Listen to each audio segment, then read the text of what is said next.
ma dernière nuit aux 3 rue du Belvédère. Et oui, nous avons passé l'heure de minuit.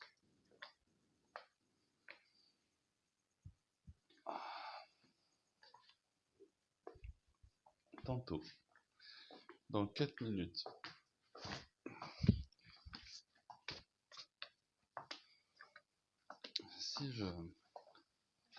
Si je parlais un peu à cette caméra, qu'est-ce que je pourrais bien nous conter de beau? Oh.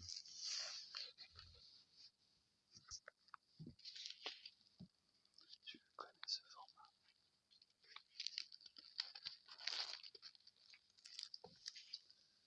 La blanche colombe qui s'envole. Oh, oh, dans ce ciel bleu océan. Qu'est-ce qu'il raconte? Ça fait longtemps que j'ai pas joué avec une caméra miniature.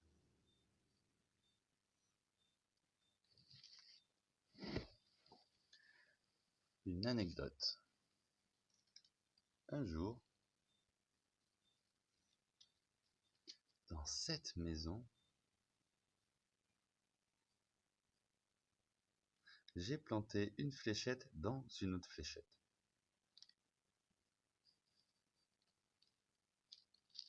J'avais réparé une fléchette avec du scotch, et sur un tir, j'ai une fléchette qui a planté dans le scotch et ça fait 2 fléchettes l'une sur l'autre comme ça.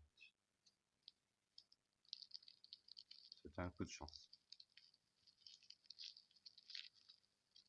Une anecdote.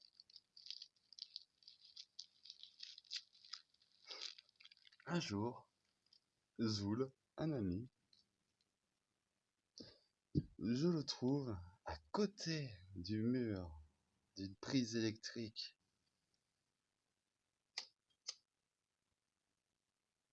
À ras du sol et du carreau. À faire bouillir je sais pas quoi, cuire je sais pas quelle cuisine, avec des belles éclaboussures sur le mur.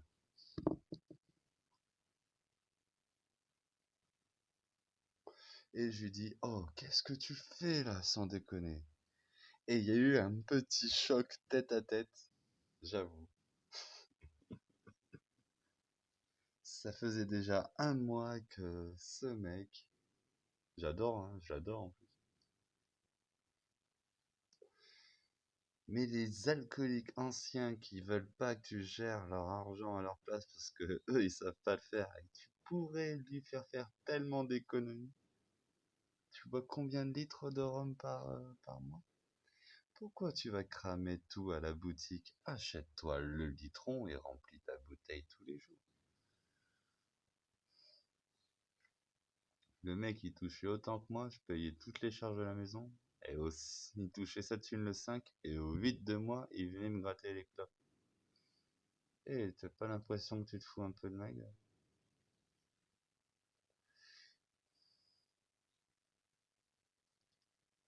Une autre anecdote.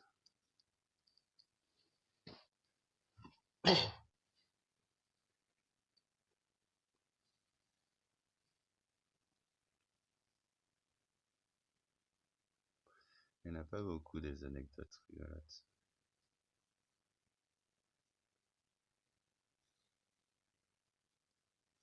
J'ai une vie ennuyante. Je suis un trop gros narcisse.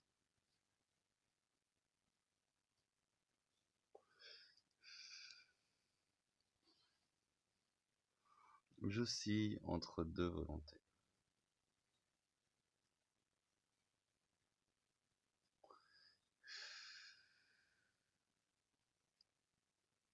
Je me dis, j'ai 32 ans, bientôt 30 ans. Ma vie passe vite. Je suis amoureux d'une femme instable, qui me rend fou, qui par moments j'ai l'impression qu'il se fout de ma gueule, qui joue avec moi comme un chat joue avec une souris. qui a mis au monde mon enfant, mon bébé.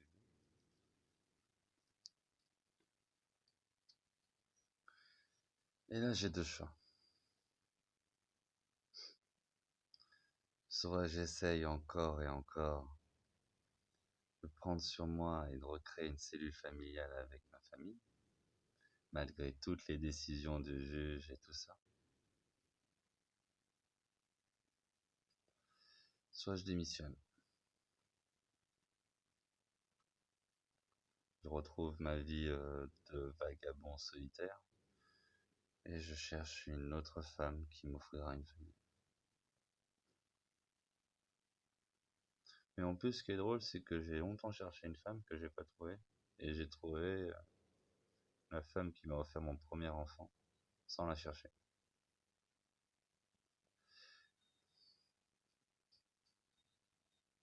C'est vrai que dans l'hypothèse où je tourne les talons et je vais faire ma vie et j'essaie de reconstruire une autre cellule familiale, il y a le risque que je tourne le dos et que j'y arrive jamais et que du coup, je regrette toute ma vie de ne pas avoir tout fait pour être au quotidien avec mon fils. Et de passer à côté de ça. Bon, bien sûr, hein, si je prends l'option, je tourne les talons et je vais faire ma vie. Si jamais un jour mon fils me réclame ou veut vivre avec moi, il y aura toujours une porte ouverte, ça c'est logique.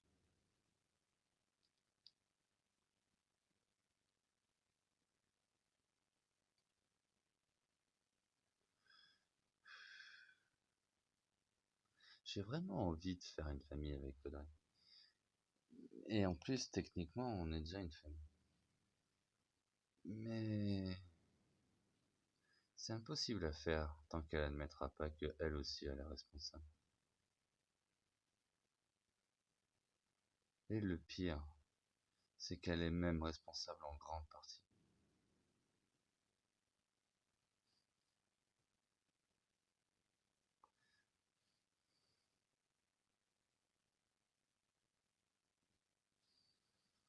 Et si c'est pour moi me casser les couilles et aller dormir dans une caisse parce que son papa veut pas que je dorme dans la même chambre qu'elle, parce que c'est trop petit l'appartement à Mérignac, ou je sais pas quelle autre excuse à la con.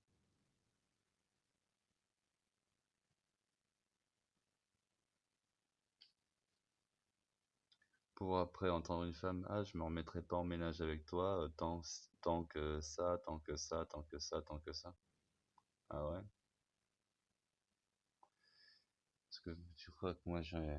En plus oui, j'ai envie de me mettre en ménage avec toi, avec elle. Mais si je devais faire le mijauré et mettre les conditions, je me remets pas en ménage tant que t'es bipolaire, tant que tu me pousses à bout en étant insupportable et que tu vas même jusqu'à piquer des crises de colère pour me faire exploser et que après une fois que j'explose, tu te dis oh mon Dieu, t'es violent. Oui, personne de sain d'esprit voudrait vivre avec une femme comme toi. Bon, apparemment je suis pas sain d'esprit parce que j'ai envie de vivre avec elle. Enfin maintenant je me sens pris un peu au piège parce que elle a un bébé. Elle a mon bébé avec elle.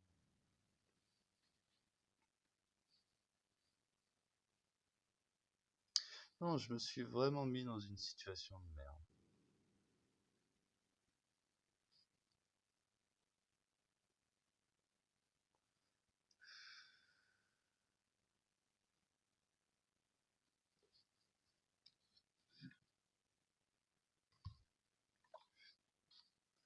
Bon, la bonne chose dans l'histoire, c'est que derrière moi, je vais faire le déplacement, je vais aller à Mérignac quelques fois pour le voir. Et après, quand son père affirmera qu'il ne veut pas que je dorme là-bas, etc., moi, je peux faire ma vie, venir de temps en temps, au début. Et après, si je vois qu'il n'y a rien qui se construit avec elle, ou que même j'en vois un autre qui tourne autour d'elle, le mieux c'est quoi? Que je le vois un week-end sur deux et qu'un week-end sur deux je défonce la gueule du mec qui le voit toute la semaine? Ou que je le vois plus du tout et que j'attende qu'il soit en âge de me réclamer pour le revoir et lui expliquer toute la situation?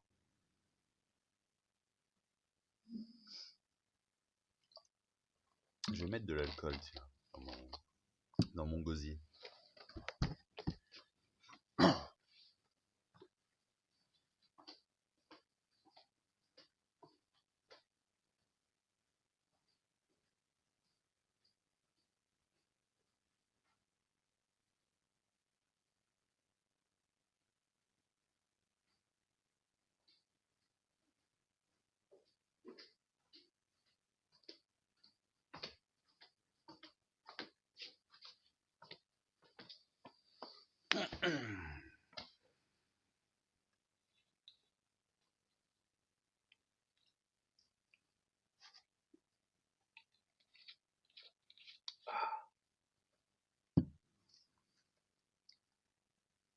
Ah, ce rhum, il a pas eu le temps de vieillir. Ah,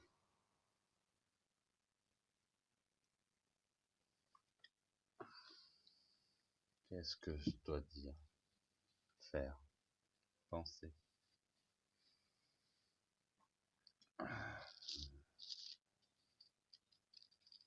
Où sera-ce? Donc je sais pas. Pris en tenaille. Pris en tenaille.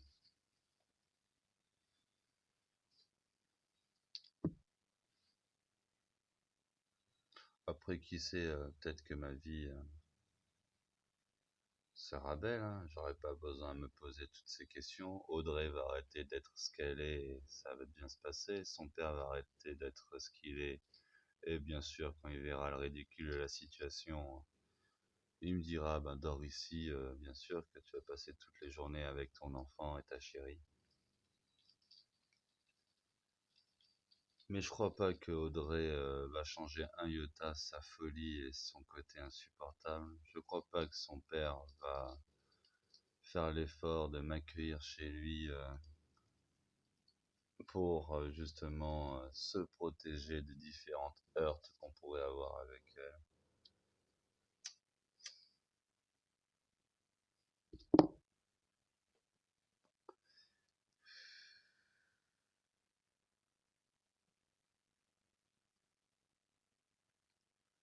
Donc, analytiquement parlant, objectivement parlant, c'est malheureux à dire, mais si je pensais à ma gueule et être heureux moi un jour, il faudra sûrement que je fasse un trait sur cette histoire. Enfin, pas que je fasse un trait, si, en tout cas que je fasse un trait sur la relation de couple entre la mère de mon fils et moi. Dans l'espoir d'un jour trouver une femme qui m'offrira enfants et famille.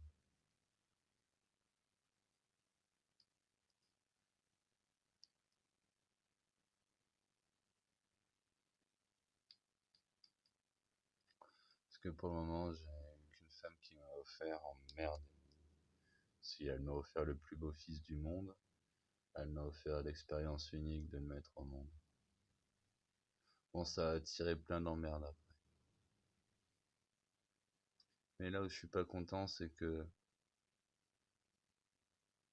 quand elle s'est sentie mourir ou en danger ou en souffrance, tout ça, là, elle était attentive avec moi, elle était gentille avec moi, on s'aimait. Et une fois qu'elle va à nouveau mieux et qu'elle recommence à faire la maline, elle réadopte sa posture de merde.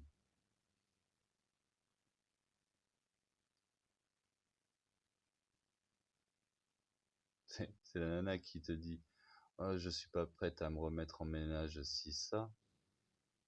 Elle exerce donc le premier chantage. Et, euh, et moi, quand je lui dis, mais attends, si t'es pas prête à te remettre en ménage tout court, pourquoi moi je fais tout ça, etc. Elle fait, ah, mais quand tu me parles comme ça, j'ai l'impression que tu fais du chantage avec moi. Tu te fous de ma gueule. Qui exerce les premières formes de chantage à chaque fois?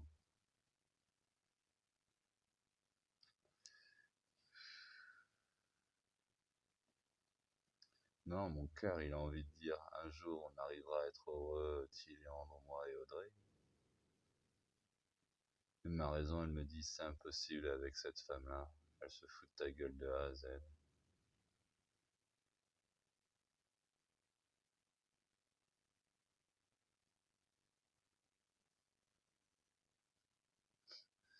Trouve-toi vite une petite rouquine aux yeux bleus qui t'offrira enfant, amour et foyer.